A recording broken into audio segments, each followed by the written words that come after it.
Tonight on Nation to Nation, Ontario remains committed to developing an area known as the Ring of Fire, but the Minister of Indigenous Relations says it won't happen without First Nations participation. These projects cannot go ahead until or unless there is significant, substantial participation by First Nations communities. Conservative MP Jamie Schmale also says his party wants to develop more energy pipelines, but do it in consultation with Indigenous communities. The consultation cannot just be a box-checking exercise. It has to be a true one-on-one conversation. Critical minerals are often located on traditional Indigenous lands. An APTN reporter says this is putting a lot of demands on these communities to greenlight development. The pressure is going to be absolutely incredible on Indigenous communities to say yes to mining. Welcome to Nation to Nation. I'm Fraser Needham. Ontario's Fort government is keen to develop the area in the northern part of the province known as the Ring of Fire. The area is rich in critical minerals essential to the electric car industry.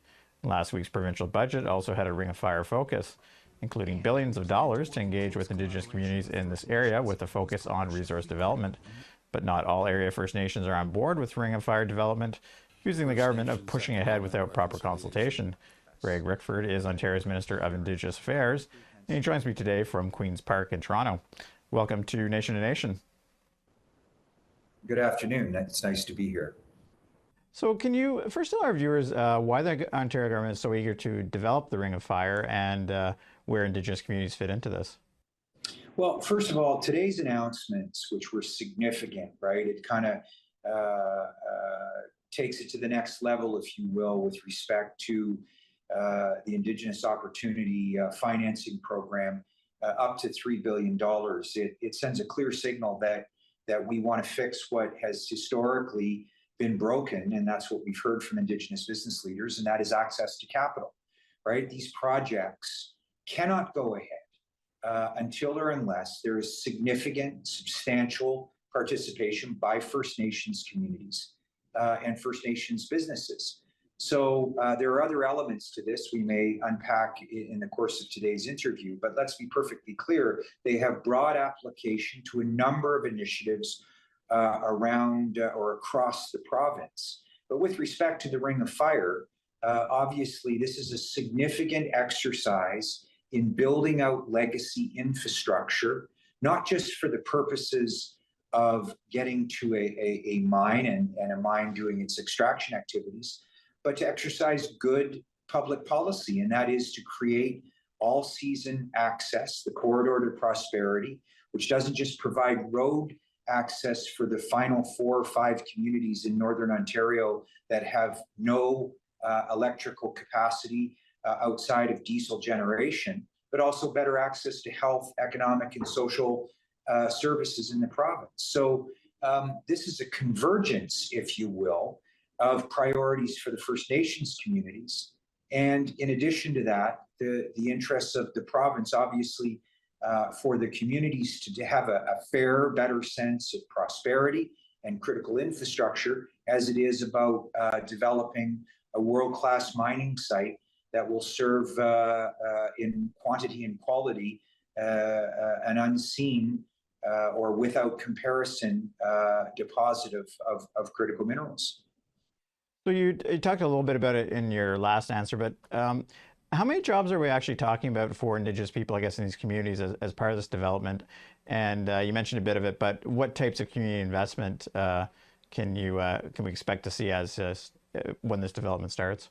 I guess in terms of the number of jobs, that's a great question.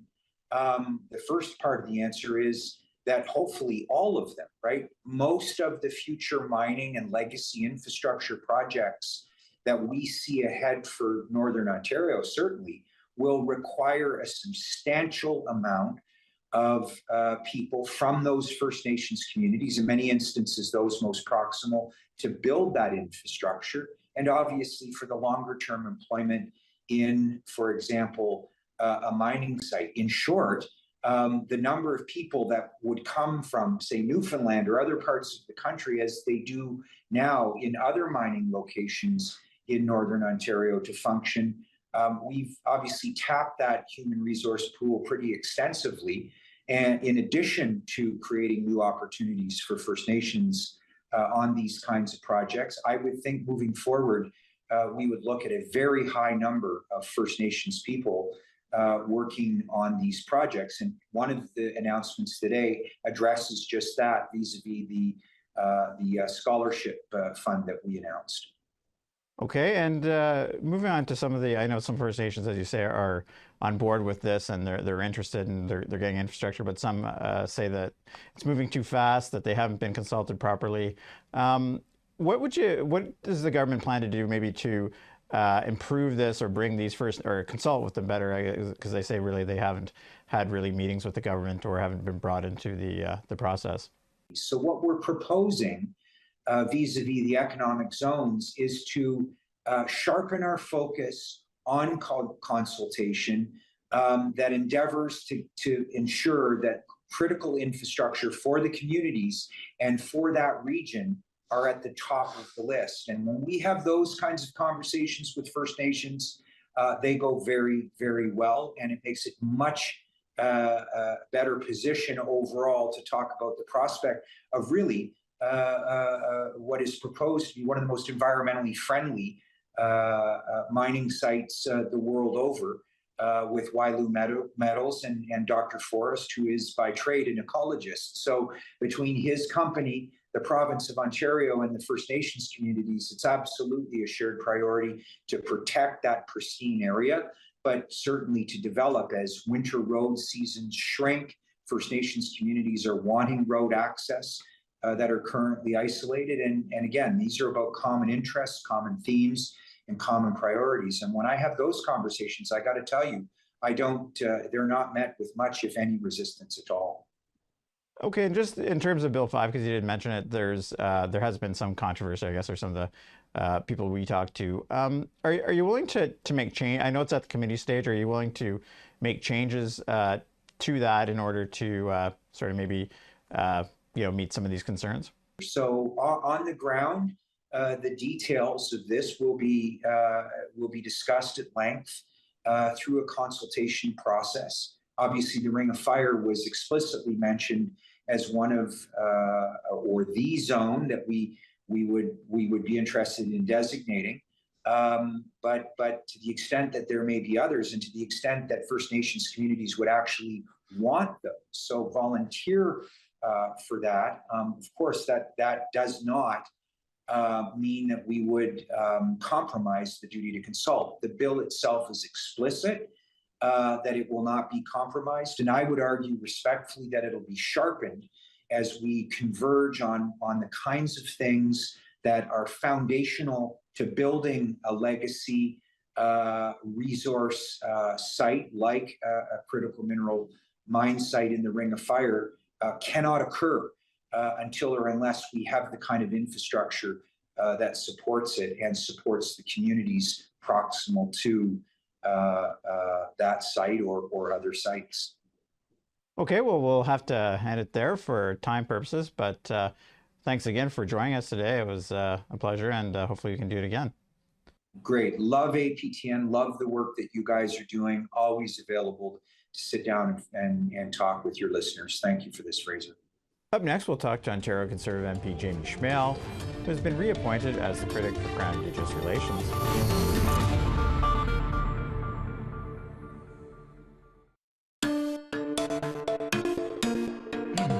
Welcome back. In last month's federal election, Conservatives gained 42% of the vote. Normally in Canadian politics, it would be enough to get a majority government, but these are not normal times. In an election polarized by Donald Trump and threats of annexation and tariffs, Liberals gained just over 49% of the vote and a fourth-term minority government. Jamie Schmale is the new opposition critic for Crown Indigenous Relations, and he joins me today in studio to discuss what happens next. So welcome back to Nation Nation, Jamie. Thank you so much for having me again. Great, yeah. So I guess I thought I would ask, obviously, the results didn't turn out as the Conservatives wanted, a strong finish, but of course the Liberals got a fourth term. Have you had a chance in caucus to discuss maybe some of the things you might have done differently or that you would do differently in the future? Well, I think the party itself is going to be looking at that in the coming weeks and months and prepare a battle plan for the next federal election. I think a few factors went into that. Of course, you mentioned it off your intro here. Donald Trump became an issue where I think it wasn't at the beginning of the campaign. It just sort of builded towards the end.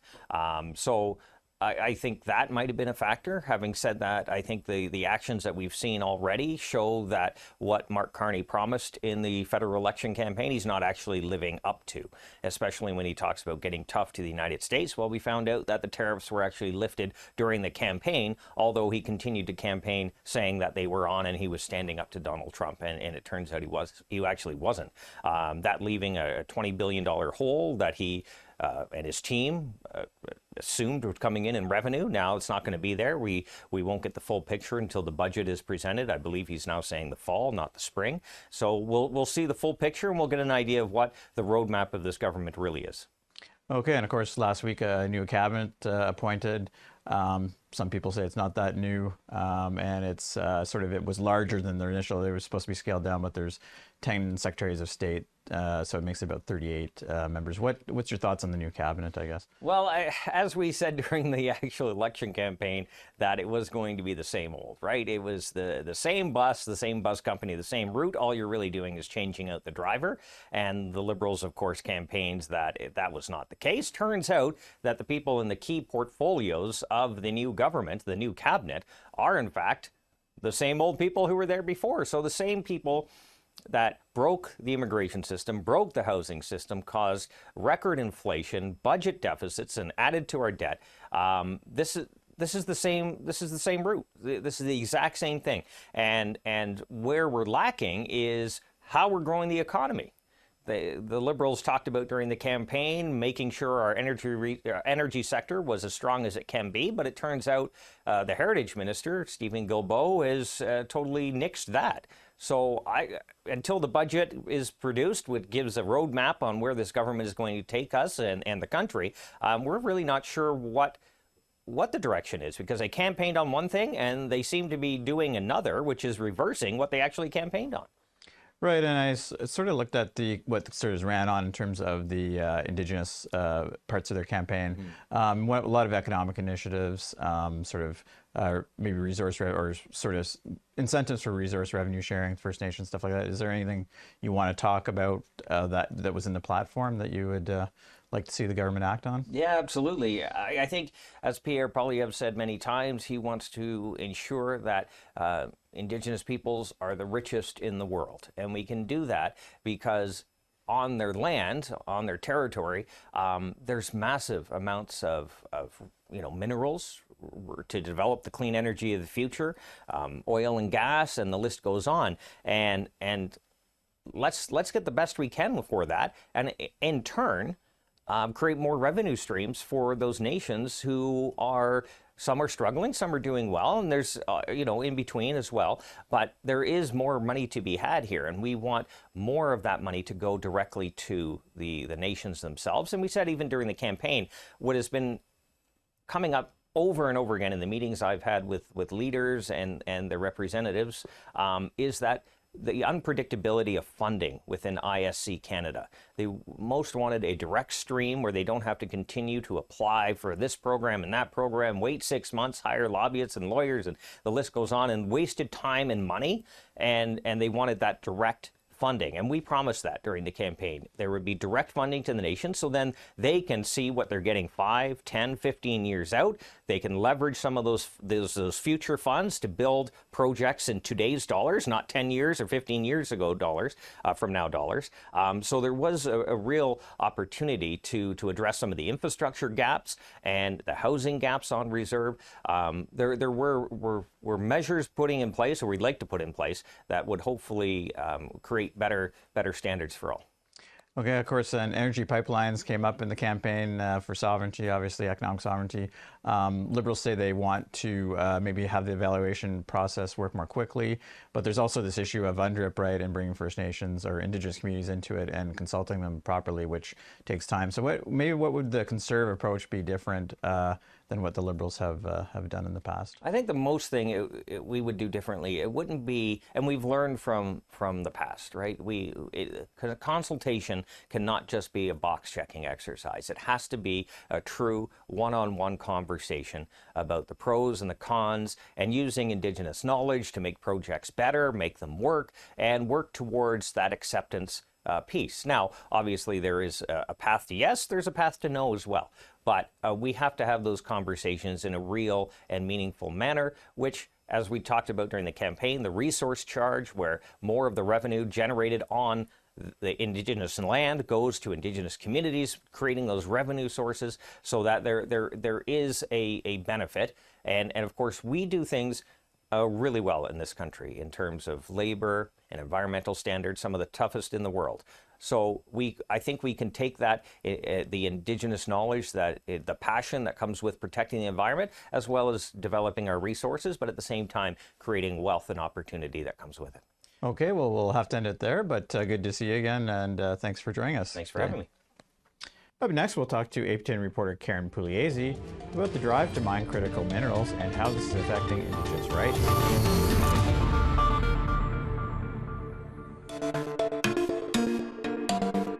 Welcome back. Amidst American tariff threats and the need for green energy, access to critical minerals for the electric car market and cell phones has become a hot topic of conversation.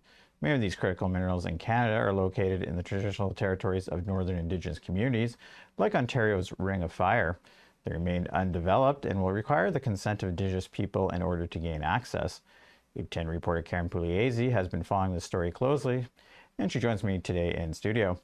Welcome back to Nation, Karen. Thanks for having me. All right, so maybe I'll just get you very quickly to define what these critical minerals actually are and what they're used for. Yeah, sure. So, another word that you're going to hear a lot is rare earths, and you might also hear them referred to as strategic minerals. But, there are things like copper and nickel and zinc. So they're not necessarily new things. They're just taking a new place in the world of resource extraction because they're very high in demand. You mentioned a few things that they are used for, like definitely for batteries for electric vehicles, and as part of the fight to get off fossil fuels and change to greener forms of energy. But there's other things that are actually sucking up more energy from the energy grid these days. AI, artificial intelligence, being a big one. And artificial intelligence, a lot of us just kind of meet it on our computers if we're using ChatGPT or using it to draw something for us. In fun ways, but I mean, they're used in medical research. Surgeons use AI to practice surgery on patients. They're used in everything right up to missiles, like heat-seeking weapons when they fire missiles. So all of those things are putting more pressure for more energy, and critical minerals are part of feeding that energy. They really need access to it. So that really, it sounds like Indigenous communities could really dictate what they want to get from governments and companies in order to give access to these critical minerals. Yeah, let's talk a little bit about that. I think everybody knows at this point that the relationship between the US and China, which has always been kind of tenuous, is really falling apart with the tariff wars.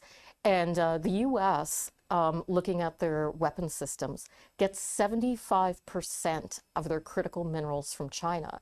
So they're at risk, if that relationship falls apart, of not having the critical minerals they need to maintain their weapon systems.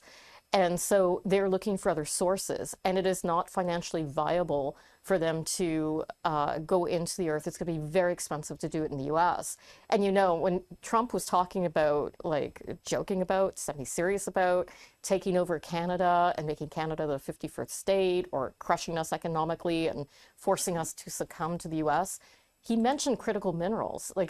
That's where, Trudeau, when he was prime minister, said he's not joking. They actually are looking for this other source, and so is the rest of the world. Right, and we kind of talked a little bit about this in the lead up and in your stories as well, that it's not necessarily the world's going to need more energy, that it's not a question of using old or new energy, or the fossil fuels may need both in the short term for AI and all these types of things. Is that something really you've been covering? Yeah, I mean, we all started hearing about critical minerals in terms of climate change and, needing these batteries. And now it's really AI and these other things are competing. So the question is this even going to help us get to stopping climate change, get us off of fossil fuels and those other things that we wanted to? Or are we just putting more and more energy on the grid? Right, and another story you talked about this sort of whether Mark Carney in the debate wanted to say that, but he seemed to, or actually, sorry, it was the interview I think with the Assembly of First Nations that he did, but seemed to sort of say, that this either way wants this process to be quicker, might include that would give First Nations or Indigenous communities a veto. Is that something you think that they're going to act upon and even try to leverage that even more? Well, he did say, okay, he has said many times he's going to speed up this process. He's going to create one Canadian economy. And he's actually said that he's going to recognize Indigenous rights. And in that particular interview, and this is the problem with having a moderator instead of a journalist, I think, do the interview, he kind of fumbled because he said, we can get to yes quicker, but we can also get to no quicker if environmental standards aren't met. And then he kind of tripped over himself and said something about First Nations rights. And I was like, did he just give First Nations a veto? Did he just say that First Nations, because the courts haven't allowed Indigenous people to stop, to say, I don't consent, so this just stops. We haven't gotten that yet, even though it is under UNDRIP a right that Indigenous people have. So it's a good question of when does no mean no?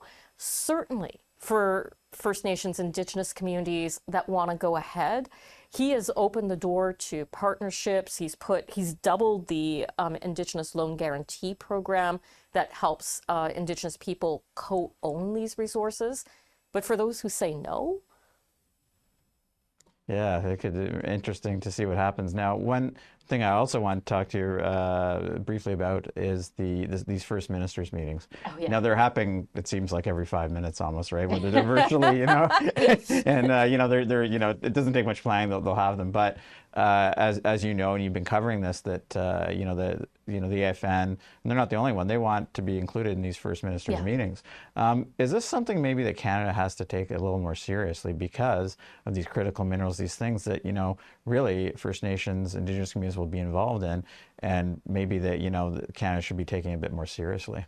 Yeah, if they want to get to yes, I've talked to a few chiefs who've been through this consultation process, and they're like, it takes 8 months to get the funding just to get people at the table to speak. And so if you want to speed up this process and get consent and get to yes, they have to get in a lot earlier. So I'm curious myself, having these First Ministers meetings with the Prime Minister and Indigenous leaders not being at that table, by the time the plans come out, they haven't had input into that very first part of it. So something's been decided already without them. And I think that's actually going to slow things down. It could become a bottleneck. Right. So such an interesting story. I wish we had more time to talk about it. Unfortunately, I have to go. But thanks so much for sharing. And I think you've really done some reporting that no one else is doing yet and are taking sort of you're one step ahead. So keep up the good work. And thanks again for joining us. That concludes this week's episode of Nation to Nation. If you missed any part of tonight's show, you can check out our podcast at aptnnews.ca/podcast. I'm Fraser Needham. Good night.